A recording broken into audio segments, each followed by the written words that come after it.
Innover, financer, accompagner. La Caisse d'épargne de Midi-Pyrénées, partenaire des acteurs de l'économie.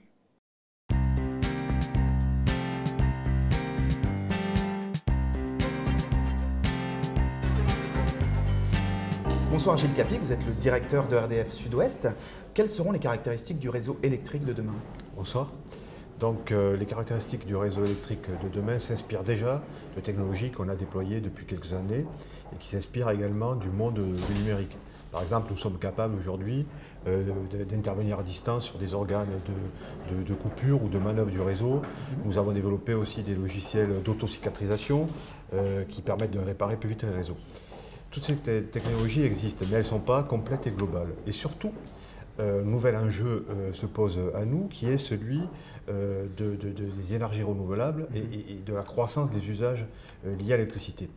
Alors les énergies renouvelables, elles ont une caractéristique, elles sont imprévisibles, vous ne savez pas avec précision quand il va y avoir du vent ou du soleil et quand il va disparaître, et elles sont intermittentes. Donc elles créent des aléas sur le réseau qu'il faut savoir mesurer en permanence pour assurer le premier service intelligent de l'électricité, c'est-à-dire sa disponibilité 24 heures sur 24 et 7 jours sur 7.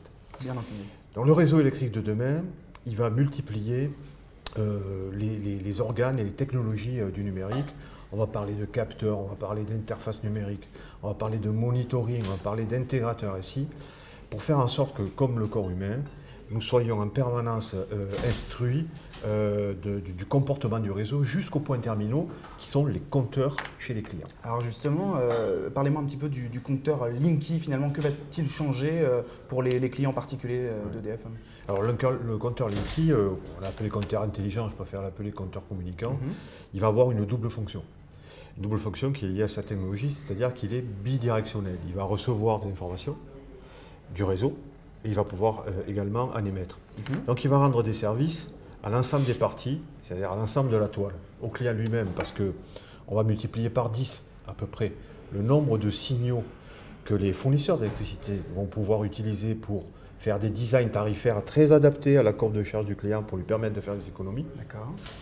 Et il va servir au réseau, parce qu'un client, demain, sera plus simplement un client, il pourra être également producteur.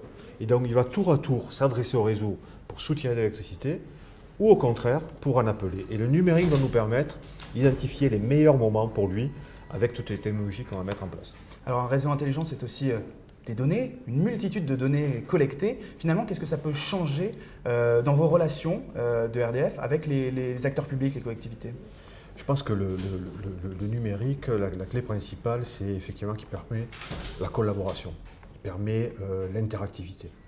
Et donc, ces milliards de données que le réseau va permettre de générer vont pouvoir rendre des services d'abord aux clients, je l'ai dit tout à l'heure, pour l'optimisation de leur électricité, aux collectivités locales. Pourquoi? Parce que quand vous êtes patron d'une métropole ou d'une ville, vous devez faire des plans climat-énergie, vous devez identifier les zones qui sont les plus énergivores, vous devez mettre en place des moyens pour réduire cette électricité, vous devez mettre en place des moyens qui encouragent la mobilité, y compris la mobilité électrique. Donc il vous faut des informations extrêmement nombreuses qu'on peut verser dans des big data et qu'on peut croiser avec d'autres pour mieux comprendre comment se vit la ville et quels sont les besoins évolutifs des acteurs de la ville, des citoyens, des entreprises, etc. Une collaboration fine donc. Exactement. Merci beaucoup Gilles Capi d'avoir répondu à mes questions.